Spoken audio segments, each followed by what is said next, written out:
Inside Story Uganda, real source of political updates. Omukulembeze w'eggwanga okungonnomolako ekifo ky'okubeera minisita agenda okuvunaanyizibwa okungonnomolako kubeera kugonnomola kati gwe Oluganda tolutegeera kuba ova mu saidi eri abamwami Frank Gashumba so yangonnomoddeko ekifo eky'obwa minisita we gavumenti ez'ebitundu mu Uganda yonna nga nzaavunaanyizibwa ebyalo emitwalo 7 mu gumu mu 214 nzaavunaanyizibwa amagombola agasobera ddala mu 12 mu 191 nzaavunaanyizibwa ku constituency 353 nzaavunaanyizibwa emiruka omutwalo gumu mu 507 era nzaavunaanyizibwa amasaza ge tuyitanga gasamasaza counties 312 so n'ebibuga 10 ekyo si kifo kitono nja kubeera minisita oba omukulembeze w'ebitundu atabeera na red carpet naye nga nze atwalira ebitundu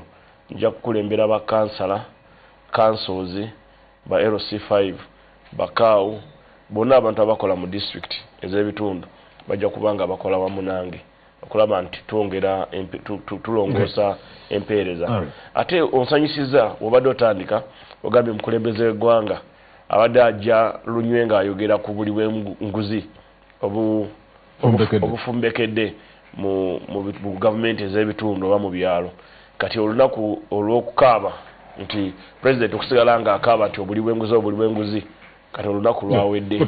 Tugenda kujjawo Doctor. Well, to begin with, did you expect this appointment? Tutandikira awo. Yes, obadde minisita w'abavubuka n'abaana. One can argue tokoze bubi. Some expected you either okusigala ministry eyo oba ogenda mu ministry endala. Did you expect this change? Ekisinga obukulu omukulembeze w'eggwanga ye headmaster. Ffe tuli bayizi oba abayizi headmaster wo akuwa ebibuuzo agenda asonsulamu okuva ku namba emu paka ku namba 10. Kati mu cabinet ya president aina first grade ekoma ku 30. Okay. Then nabeera ne second grade eya ina grade 2 ekoma ku 80. So we manfunye omukisa nembeera mu 30 agasoose ndowooza abeera asiimye nti na performance bulungi nga mukama wange. Ekisinga obukulu obuvunaanyizibwa obutuweebwa nga baminisita kulondoola si kugenda kunoonya ssente oba financiers noonya nze nina kulondoola n'okulaba nti policy za gavumenti eriyo wakati zebeekoze wamu n'ebintu ebiba bikoleddwa nti gavumenti eweereza ssente mu madistrict nti ssente ezo tuzikozesa mu bulambulukufu bwazo tezibuzibwabuzibwa oba okukumpanyizibwa. Then obuvunaanyizibwa bwange nga minisita oba baminisita bonna okulaba department zetukulira nti zisigala zikola mu mateeka nti we tuba tuli mu singa mbeera wa mirimo ti emirimu sigitunda nti abakozi bange tebagitunda we tuba tuli ba PDM okulaba nti sente zetuweereza ziyamba abanaku zibatuukako. So ati ngezako okulaga obuvunaanyizibwa so nze ndowooza natuukiriza ebisaanyizo ebisobozesa okusomusibwa okugibwa mu grade ey'okubiri n'endeetebwa mu grade esooka. Won't you miss ministry gy'obaddemu ey'abavubuka n'abaana? Obeera mu gavumenti obeera ng'oli minisita obeera tenant landlord ye president akuteekawo alaba nti wano ogenda okutereeza nti wano ogenda okukola. Oli mukulembeze mu PLU Dr. Balamu. Role ki PLU yakoze mu okusigala ng'okyali minisita? PLU is not a political party. Si kibiina kya byabufuzi. PLU kisinde civic organization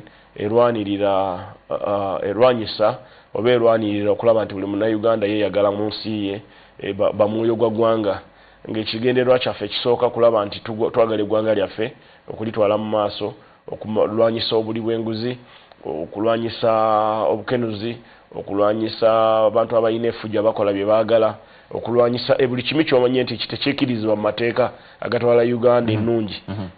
That is what PLU stands for. Bamemba ba PLU mulimu aba DP nga olaba Dennis Mukasambidde Council, mulimu chairman wa DP oyo omu ku bamemba b'akakiiko k'abazeeyi mu PLU, President Norbert Mao, Right Honorable Norbert Mao oyo ali mu kakiiko k'abazeeyi. Mwe muli bantu abazeeyi abakudde ddala bomanyi nti banansco nga ba General Kaihura bali mu kakiiko akawiika amagezi, General Wesigire bali mu kakiiko akabazeeyi akawiika amagezi. So PLU ekisinde ekigata abantu bonna tugenda ne ba chief advisor aba PLU, ba patron nga President Museveni abeera patron wa PLU, General Salim Saleh abeera chief advisor. So wa PLU ya Uganda yonna tetusosola. Did it play a role in you remaining in cabinet? Of course, now I want first of all to inform you the number one place omuntu yalaba nti obusobozi nti nina obusobozi nsobola okukolera eggwanga oba nina ettaffaali nsobola okugata ku ggwanga. Oyo nga si mulala oyo ali omu bamuyita General Moses Kainerugaba Amoti. Oyo gwawulidde yagugumudde ensi yayiseemu jjo ng'abuuza ku bantu omuchwezi yayiseemu ye munyini yaba ayiseemu kati mwe mumutwalanga mu ssi yabadde General Moses ng'ali mu kyalo ayita mupupufu ababuuzaako muli mutya wabanga si General Moses wowulira nti ennyumba zaagudde oyo aba si General Moses. Well, but Dr. Balam, there are people who think cabinet yalondeddwa ku mulundi guno yabadde more of choice ya General Moses n'abakulembeze mu PLU. There are people who think this is a transitional cabinet. How do you respond to that? Kati simanyi obasanyuka tubeere mu luzungu wa mu Luganda. You can mix. You see, our government, the new government, indeed it is a transition government. Cabinet empia. The new government, the new cabinet is a transition cabinet. Did the General Moses have a bigger hand in choosing who becomes minister? The new cabinet is a transition government. And General Moses is one of the most senior presidential advisors of the president on special assignments, and of which assignments are not limited to assignment. Assignment can be guidance. Assignment can be input. Assignment can be everything. Assignment is a special project. Assignment is a special thing. So there are few senior presidential advisors who have similar thing. We have General Proscovia Nalweiso, who has a similar title. Close to that, we have General Kaleba Kananaho Salim Saleh, who has a similar title: strategic security, defense, special assignment. There are only 3 in Uganda. So whatever the president does, those 3 and the others may have an input, but the most important person who identified the Barugara, the one you are speaking to, is General MK. And I credit him for I am who I am because of him. So I will not hide it. I am who I am from day one because of him. Because he found me doing business. But then he thought, this guy's business, if he can run this business as well, and if he can relate well with the common man, and if he can relate well with everybody, I think he will make a good minister. So he seconded my name to be a minister for the very first time. Thank you. And now I didn't disappoint him. So I've been elevated. Yes. So he's a brain behind the Barugara. That one I will not hide it. He's a brain behind, and I'm proud to have him as a big brother. Well, Ngatunaba could just specifically to Ministry of Local Government. Maybe if you would say more kwecho and more clearly, abantu bakyalowooza nti baminisita abasinga abalondeddwa ku mulundi guno bazze laying a ground for General Moses in the future okuba president w'eggwanga lino. See, I keep telling you people, we are in a transition. Transition is broad. Tuli mu transition. Transition inene. Transition tekitegeeza kukyusa buyinza. Transition tekitegeeza kukyusa omuntu w'awansi omunaku. Tusooka n'okukyusa omuntu w'awansi omunaku okumalawo ebitundu 33 ebyabaavu. President yatandikira PDM emyaka n'emabega. PDM abantu abanaku household oba amaka agali gasobola nakufuna wadde 10 gali ebitundu 39 ku buli 100. Kati amaka agatasobola kufuna 10 nga getulwanako okulaba nti gafuna 10 gayingiza 10 gasigadde ebitundu 3.1 ku buli 10 ekitegeeza programu nga PDM erina kyeyambyeko naye ate yandibadde eyambyako nnyo singa tuteekamu amaanyi okulaba nti tukendeereza ddala namba y'obwavu eno eke wansi mu bitundu nga 5 oba 6 oba 7 oba n'okugimalirawo ddala so transition tujja kutandika ne transition y'okulwanyisa obwavu mu maka nga president no transition is a process kakati General Muhoozi tekyali project kati is a program ogikola ebeera ne beginning nebeera ne end kati I'm part of the program tuli mu program etambula so program amagoba ga program agenda kubeera nga tusabukulula omwana omuto Foster General ku nkomerero ya program webanga enatera nkomerero yadde ekyo kiwe President Museveni yasinga okumanya kwekyo olw'ensonga nti Abannayuganda bamwagala nnyo abamulonda ebitundu 7 kumpi 3 ku buli 10 akalwa akawedde bakyamubanja ebisanja ebirala 3 naye kati ye yayinza okusalawo n'agamba nedda kati kampe abaddeyo n'ebisanja ebyo 3 ebirala kusinziira ye ngeri gye ndabamu abantu gye baba bamwagalamu naye ate ne wagamba nti avuddeko olwaleero General Muhoozi ayinza okugenda mu 85% abanamulonda singa abana abalala after 7 it's Muhoozi after 7 according to the public according to me they both okay according to me bombi ajja kubanga oli standby generator gano masanyalaze kati olina amasanyalaze aga On Falls Dam gazimbibwa mu 1959 naye ate olinayo damu empya gye bazimbye gye tuyita Karuma gye bazimbye recently ng'erina amasanyalaze 7 watts 7 kati gano aga Muhoozi gaba amasanyalaze aga Karuma gali underground tusobola na kulaba na turbine gye ziri naye gali underground giga amasanyalaze aga Muhoozi gali standby singa Karuma bagamba nti ezeeko kakuraka simanyi Karuma yafunyemu kino nga tubagamba temufaayo Karuma ya muzungu yagireeta Queen Elizabeth Karuma esooke kwatemu katono. But let's look at the choice ya cabinet Doctor botunulira abamu ku mwasigadde mu cabinet actually mwabadde elevated okugeza nga gwe saba minister ba deputy babiri vice president then gattako ba minister abapya abazenga mukwano gwange engineer Jonathan Simwe and a number of others. What do you think is behind decision y'abantu mu Museveni be yalonze exactly kikyayagala olowooza bw'osoma the cabinet president yayagala abakozi president yayagala tukolera abantu mu kulayira kwe yagambye njagala team no sleep ate ayagala abantu abanaakola ne bakolera omuntu wa wansi okumalawo obwavu olutalo lwatandise mu kino ekisanja kulwanyisa bwavu kati gobanga oli eyo mu district ng'oli mu kulya sente z'abanaku bokukeeredde kubanga teyawenjudde ku luno teyaleese embwa yaleese tiger you a tiger General Muhoozi wabanga lion nze ndi tiger. What does that mean?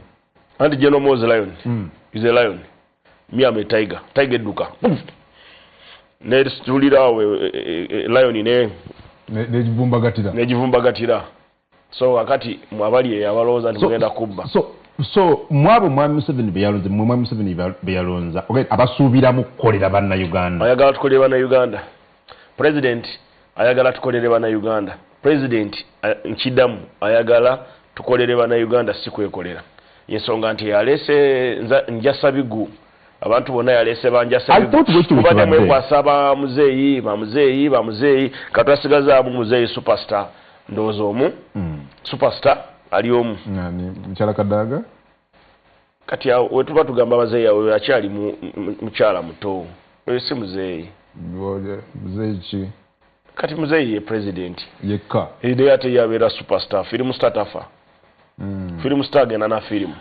because bwemukyogera bwe muti Dr. Linga nti waliwo ekipya ekyamaanyi ennyo ekiri ku cabinet eno kitabaddengawo before cabinet yabaddeko ebadde ennungi kuba ye yatuleetedde okuva okusumbisibwa eggwanga lyaffe okuva mu low income status okuyingira mu lower middle income status. So tusubire no cabinet yaffe gye tubalonze ejja kuyingira mu middle income status kubanga twasigaza omumyuka wa president oba vice chairperson wa cabinet, twasigaza saba minister, twasigaza first deputy prime minister, twasigaza third deputy prime minister, ne baleetamu ate second deputy prime minister Dr. Crispus Kiyonga nga deputy leader of government business. So nze ntusubira nti kuluno ate finance baleese muganda wange Henry Musasizi omuvubuka tata wange ne bamusima emirimu gyakoze emirungi ennyo Honorable Matia emirimu gyakoze gibadde mirungi nnyo. He will never be equaled. Is a hero. So let's get your docket. Local government kino kinene nnyo, but even before going deeper into it, what do you have to say about the choice of your state minister, Honorable Justin Namere? Honorable Namere, mumuita Honorable Namere ze muita mama kubanga mama wange wante yenante Gladys Byencha. So Honorable Namere abera mama wange, Honorable Vincent bamulanga Kisempe jabera ko jange. So nze mumanyinga omukozi kuba kungu kino sigenda kyerumamu anti owa Radio 4 I think ojukira bulungi. So namukola naye mukozi akeera amanyokola sawa yokuzanya solo okuzanya buli muntu alina good part of you and bad part of you, but again bad part of you mwe abantu bokunsi mutera nnyo gifule kinene nnyo ne mwerabira good part of it. President takola nsobi. President walonda omuntu nti ndi minister webanpo bwa minister mukulu Sanyonyi yagamba mwe novice simanyi kyenjogera yagamba mwe novice nga sinafuna ba minister nga balayo wechibiri omu yangamba mwe stupid idiot. Stupid idiot akozesebwa nga tamanyi byakola nga takola bibi yene ngalaba useful idiot. So yali honorable bet numbers. Yes, honorable numbers. So everyone munsi nebyakuluma byakusa bubi bigambo ebyo tebyapisa bubi nkugezako kuyigiriza nti ogendera ku byensi ogwamu naye mu kitabo kya Proverbs chapter 11 verse 14 egamba nti where there is no guidance or people facts njagalo ginsomeremu awo. So read for me Proverbs chi Proverbs ekitabo kya Proverbs mu Bible anti oyagala nsome Proverbs chapter 11 verse 14 somera Proverbs 11 14 yes chapter 11 verse 14. What does it say? Okay, Proverbs, where there is no guidance a people falls, but in any abundance of counselors there is safety. Kiteke mu Luganda abali kusanyuka abagala Oluganda bakitegeere. Vunula sagala kusobya Bible. Vunulira kiteke mu Luganda. Tujja vunula bagamba watali kulungamizibwa abantu bagwa. Nekyadde kirungi abantu ne balungamizibwa ne bakola bulungi. So nze nkimanyi nze nga ndi wamu ne sister mami Honorable Justin Namere tujja kola timu ennungi. You're convinced that mugenda tujja kola timu ennungi. Kyemanyi nti tagenda kwebaka. His team no sleep. Nze kikulu sagala abantu kwebaka. I don't want people to sleep. Why should we sleep? President agambye temwebaka. Kati gwe ng'obuba bupale bwongo jambu twebake. Sigenda kwebaka. I'm not going to sleep. So and I know she doesn't want to sleep. Good. Let's get exactly ku ministry eno. Local government. Kintu kinene nga badunda busoma ebyala bisoma mitwalo 7. Eggwanga likusuubiremu ki ng'oli minister wa ekisooka ministry eno nnungi nti yakolebwa ne bagiteeka mu decentralization mu 1995 constitution. Ne bakola decentralization mu 1997 ne bakola etteeka erya Local Government Act 243. Local Government Act erungamya emirimu gya minister gy'alina okukola. Naye nga obuyinza bwonna twabuwa ebyalo council of jurisdiction. LC1 weri akachikoka LC1 kekatwalo kekasembayo kekachika akasalirawo ekyalo ekyo ku ntiko. LC2 kekachika akasalirawo ekyalo ekyo ku ntiko. LC3 kekachiko akasalirawo ekyalo ekyo ku ntiko. LC4 izabera nga county ne LC5 eya district do luchiko lusalawo. Omulimo gwange nga minister gwali mwangu gubera mwangu okugaidinga obuchiko obwo creating a district obo okujawo district oba ebyalo oba emiruka okulaba enkustambiza y'emirimu nti etambula mu mateeka nti ateera abantu bafuna eddembe lyabwe okwerondera obukulembeze nti okulaba nti nkola policy oba ennungamya eziyambako gavumenti z'ebitundu okutambula obulungi okulaba nti gavumenti y'ebitundu eweereza ssente mu byalo abantu ne bafuna ssente zaabwe mu budde ez'okudukanya disitulikiti okulambula enkola y'emirimu mu disitulikiti okulaba ssente bazisaasaanya batya mu disitulikiti ne mu bitundu ne gavumenti z'ebitundu okucoordinatinga project eza gavumenti okuinspectinga n'okulaba nti project za gavumenti zitambuzibwa mu butuufu bwazo. So ezo zezimu ku role zaffe eza minister under section oba wansi w'etteeka 106 mu act eyo ne 107 balungamya bulungi minister biki byalina okukola. Ebimu ku byalina okukola bye byenjogedde. Watutte ku budde okunoonyereza n'okutegera ku challenges local governments zezisanze n'abantu ebizibu bye bazoogerako. Banange ebizibu bya local government we mbikunyonyola naawe oyinza okukaaba. Kizibu namba emu buli bwanguzi. Obuli bwanguzi wandika. Pane peni nange ndemena kubyera birebe. Peni. Obuli bwanguzi ekyo kiwandika okiteekako star. Obuli bwanguzi. Nga abakulembeze ku government be babbe ensimbi. Bazibumeketa balyanga abali ezaabwe. Abakulembeze ba local government balya sente nga balya ezaabwe balyanga tekuli agamba obuli bwanguzi ate saabo bokka bazirira mu phases kawa aliyako bridge naliyako ekigoma kimu district engineer naliyako ekigoma kimu bridge y'emita omukaaga n'ogisanga nga ya mita 3 ekyo tekigenda kuddamu kubeerawo. Buli kimu bajja kikola kusinziira ku kyetukiriziganyizaako ku central government. Ekirala okutunda emirimu mu district service commission ezisinga omulimu gwa $5 ku $3 lwaki bulagajjavu obwabo abalina okubigoberera. So ababadde batunda emirimu bubakeeredde. Ekizibu namba eyokusatu sente ze tubaweereza mu local government ntono nezandibadde zigina kiziyamba naye olw'okuba nti buli bwanguzi bukyali bw'amaanyi zibbibwa nenga nezo sente tulina okuzongerako mu maaso abo wetugenda.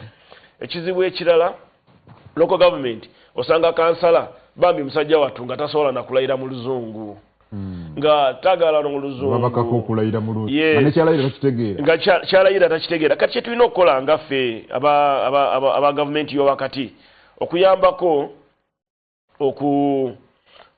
okutereeza enongoosereza mu mateeka.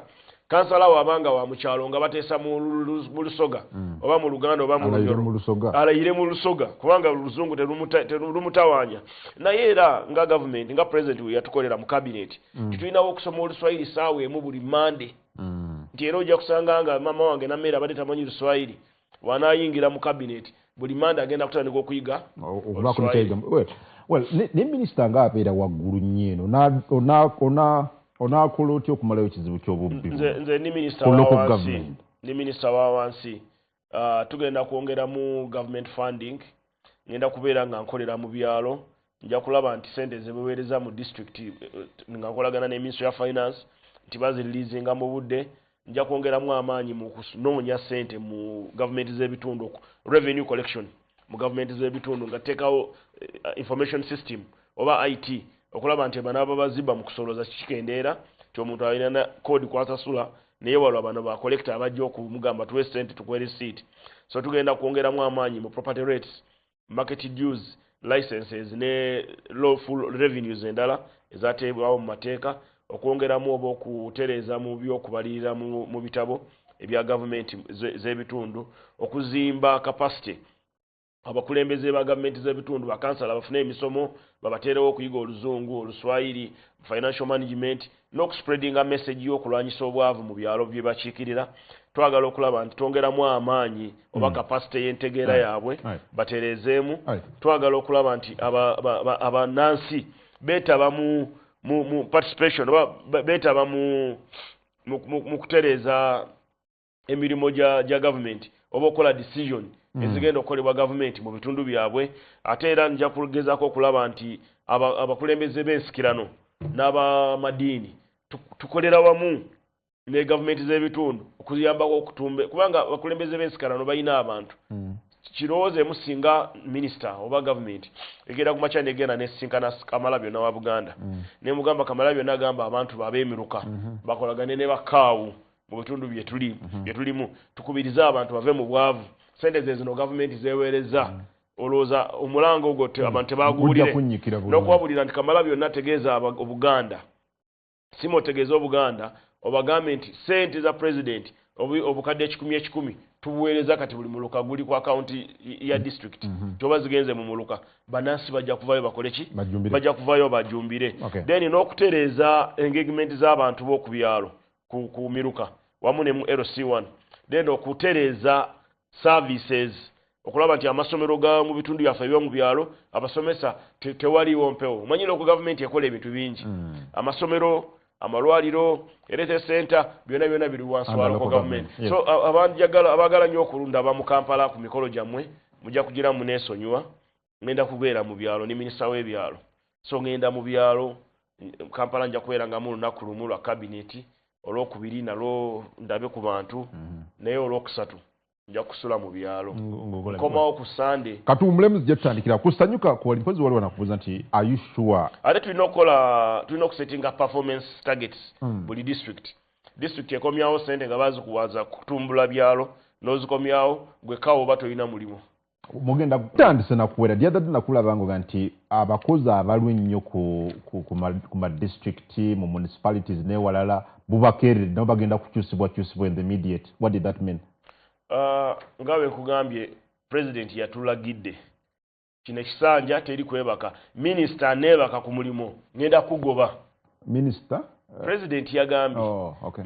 Minister, if I come to your area and I find people are still poor and yet I've given you money to empower your people and you're not doing much to make sure those people get out of poverty, I'll fire you. So nze goba singa president anangoba nja kusoka nango goba abebase.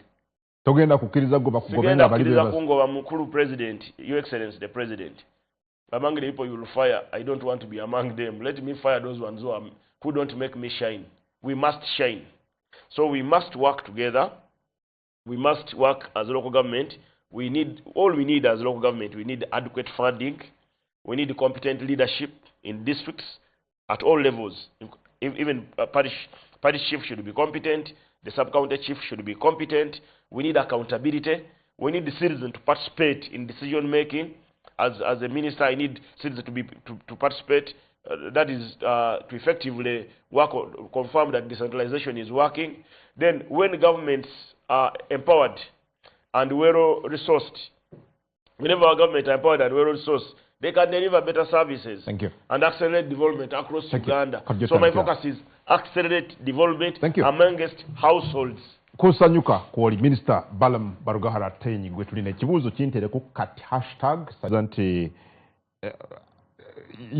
yadagala nkubuuze oba okakasa wali mu kusunsula wayiseewo naga guno sigwe gusoose maybe muddemu maybe ajja kumatira okusunsula we nabaddeyo nawagiddwa ababaka bonna njala kwebaza ababaka b'ebibiina ebirala Honorable Ssenyonyi ne banne be basinze okumpagira nabalabye nga babuuka n'okubuuka waleba Ssenyonyi nga babuuka awamaani wakoze eki olwo nazeemu bye babadde baagala mbaddemu Bassenyonyi bagamba awamaani yes ng'akozese kino awamaani Doctor, I've told you anyway bw'oba tolina simu ye mukubira omubuuzi so njagala kwebaza ababaka ba NUP n'ababaka bonna ebibiina ebirala anti PFF ebyabadde mu kusunsula kusingira ddala nebaza mukama wange right honorable speaker ne right honorable deputy speaker abakubiriza olukiiko luno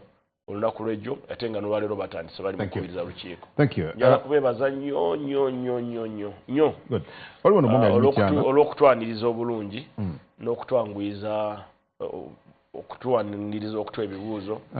Waliwo nomukulu ali Mubende notunyitira nage nti ye ekizibu kye kiri ku LC now that walondeddwa nga minister of local government mulowooza ki ku ky'okulonda basentebe b'ebyalo. Soka njagala kwebaza senior minister avuddeko Honorable Raphael Majibu bafuna emmotoka zaabwe era bagenza okuvaako nga bakyamani ba 5 bafuna emmotoka okulwana okulaba nti nga cabinet enasatulula batekamu ssente mu budget eno ez'okulonda kw'aba LC obuwumbi obusobera ddala mu 100 okulaba nti tegeka okulonda kw'aba LC era gwe mulimu ogunjolokedde gwengenda ogendamu. So ssente z'okulonda tuzifunye mu budget yaffe mweziri akakiiko k'ebyokulonda kajja zifuna ekiseera kyonna tulabe nti tegeka okulonda tumalirize saako y'okulonda tubeere nga abakulembeze abaluddeko emyaka emingi nga bava ku mulamwa ogwa LC ogwa local council ne batandika okutunda ebibanja ne ploti z'abantu abalala nga beeyambisa stamp ya LC mu bukyamu bubakeeredde mba muli bagezi mulekulire nga bukyali abantu bagenda kwesalirawo ekiseera ekitali kyewala abaani abana abakulembera mu byalo byabwe. So that is my first task kukola kulonda kwa LC. Then task endala waliwo omuntu gw'ongambye omulala abuuziza kutunda emirimu mu district. Okutunda emirimu mu district kizibu ky'amaanyi nowaffe mu district yange y'e Masindi bamaze emyaka 4 bali mu kugugulana n'akakiiko ka Public Service Commission ne local council LC5 council balwana nenge kibalwanya etteeka lya Local Government Act liraga nti District Service Commission ejja kuba yeetongodde nga temulimu munabyabufuzi agiyingirira naye ate nabo banabyabufuzi bamanyi okwogera n'abantu ne babawa ku ssente. Gwe naawe mwennyini nzijukira wangamba mu myaka 2 emabega nti Nakaseke bakujjako ssente za mukyalawo bamuwa obwannansi eyasoma obwannansi ne bamusaba ssente gwe n'okwata ssente zo n'ozijja ku radio 4 bakusanyuka n'oziwa aba Service Commission ab'e Nakaseke bawa omukyalo mulimu emirundi 3 ne bakulya oba balya gwe kungu ate abantu abali eyo mu byalo abalala. So abatunda emirimu gya gavumenti leero nja kuba njogera ne anko wange Sale mugamba abo tubasibe nga babawa bondi oba tebabawa bbeiro. Lwaki otunda emirimu gya gavumenti? Emirimu gya gavumenti ssente z'e Masindi buli mwaka zikomawo e Kampala baziweereza nti mufune abasomesa mufune DHO mufune kino n'olwokuba abantu bali mu kulwanira ssente tewali mulimu ogugenze mu maaso. So kyensookerako ezo district ezirina obuzibu nga Service Commission tezikola okweyambisa Service Commission za district endala kubanga etteeka likkiriza okweyambisa Service Commission za district endala zijje zimalirize n'okuteeka ennongoosereza mu act ya Service Commission mu Local Government Act okulaba nti abantu ababeera ku Service Commission tuteekeko n'abyokwerinda. Yes twagala ku Service Commission ebeereko DPC ebeereko RDC ebeereko DISO batunde emirimu nga nabo kwebali nabo bennyini babakwate otubadde tulinaako ba security no buli bw'enguzi mu District Service Commission bugenda kweyongera twagala ku district tutegemu ennongoosereza nti ababyokwerinda ofisi ya DISO oba ofisi ya RDC oba ofisi ya CDF balondeyo ofisi omu ng'akola ne CAO oversight role okulaba nti CAO sente ze bamugambye za kukola bridge zikola bridge sente ze bamugambye za kusasula misaala gy'abantu kisasula emisaala nga sente zo tezibuzibwabuzibwa nga baziyisa mu lukujjukujju. So the reforms are big but we cannot do reforms outside the law. So whatever we are going to do reforms and we shall make an amendment. And I want to thank the Right Honorable Speaker and Deputy Speaker. When I gave them that proposal, they said, fantastic. Perfect. The House will support it overwhelmingly. Perfect. Producer twesi musatu zokka abantu bogereko the Minister Balam, but waliwo nagambye our minister should stick on transfers of civil servants in the district as the new law states. Omitabya Ruhanga Jackson ali Nakaseke. Simanyi oba kitegerekese bulungi. Then Onagamba, Honorable Balam, I don't expect anything different because you put a lot of politics I don't know what also that means. Agati akola munye byofuzi bingi. Ebyofuzi bya Piero. Yeah, Bamita semogere James Alibanda. Simunenya kubanga kitundu kyalimu agambye Alibanda. Akola munye byofuzi. Banda bisere bisinga asanganya abantu ku machanga bali mukunywa malwa. Okay. Tujja kutereza ebyo ebitundu nga Banda. Olwo wentero okuyitanga akola drill. Nosanga abantu nga bali mu malwa bavubuka bato. I think is one of them. So sagala kumala budde n'oyo feka tukole. Njagala kuba wako ebyawandikibwa mu wale ebyawandikibwa mu kitabo kya Kings, Second Kings, chapter 2, verse 23. Read it for me. No, soko nsomberemu ekyo. Okay. Second Kings, verse 2, chapter 23. Second Kings. Just a second. I can read it for you. Okay. When Elisha was taken up, the other prophets in Jericho and Bethel mocked Elisha, called him a bald head, which walata. Undoubtedly, he had Elijah's spirit. That is 2 Kings. Elisha recorded more miracles than any other in the Old Testament. Elisha was a prophet who told the king that when you go to war now, singoge na mulutalo sawa zino, bagenda kutirayo tojja komawo. Ba prophet ebikumi bina nibigamba fena tukwada omukisa genda olumbe. Kabaka we yatwala amajege okulwana bona babata. Elisha nasigala omu. Soze kansigala omu nja kusigala omu naye nga njogera amazima. Abale nnyo. Nze ndowooza Honorable Balaam yanditandise n'okukola ennyo okuteekawo LC1 structure kufuna solid foundation mu mirimu gye ejja monitoring ye Oscar Kalungu. Okay. Hello. Obango likia wala Adam Kungu. Sebo oli otya munnanga amannya go ne gy'osinzidde? Amanya nze Patrick wala nga bulijjo. Yes Patrick. Yeno mukono wa Anthony ambassador hadis kanyuka TV. Agamba tya Honorable Balaam. Ndi bulungi sebo. Kungula bila Honorable Balaam mkago wala mwagala nnyo ne hadis manifesta mwakanyo. Kati Honorable Balaam kasoke nkwebaze ebirimu gy'okolera bannayuganda. Negenda ku nsonga munna. Abani ya buli omu wageze bagamba bakatalazi bakiba balayita mu luzungu kyantele tenjo kuba na Uganda amazima bakaza abantu bakita mu luzungu katala ne ba muri parliament omugala mu bizu nawe mu ground bamwena mu bantu bagera mu Uganda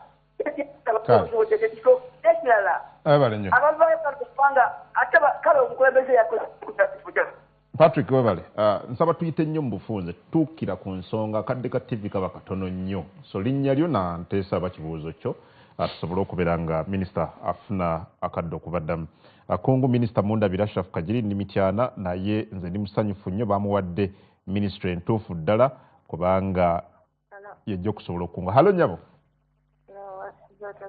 bwakedde nensaba oyogereko nnyo maama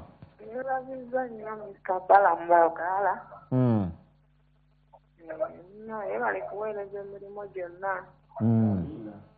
Naye ffe bagoba ku kkubo tukoze tutya? Osinzidde wa nnyabo? Sinzidde eno Busega. Gw'omu ku be bagobawa ne Kawaala? Busega. Agambye ku kkubo. Kubo bagezaako okukendeeza ku bubenje obubigwa ku kkubo. Abantu mmotoka zibadde ziva ku wabbali ne zitomera abantu bambi nga bali mu kukola emirimu. Bageza gavumenti egezaako okubataasa n'okuteekawo order n'obuyonjo n'okulaba nti traffic etambula bulungi tebalekerawo okutta abantu. Mu wiki nga muzeeyi tanafulumya tteeka cabinet yayise etteeka eryo nti batereeze order mu kibuga. Abantu abakolera ku makubo abantu abadde bala ebintu mu makubo olina osanga wakati enakaseraawo ng'ateese wakati wennyini ateesewo watermelon ng'ateesewo ne green pepper. So ne baagala abantu abo bagende bafune emidaala okukendeeza ku bumenyi bw'amateeka n'okwanguyiza emmotoka okutambula obulungi.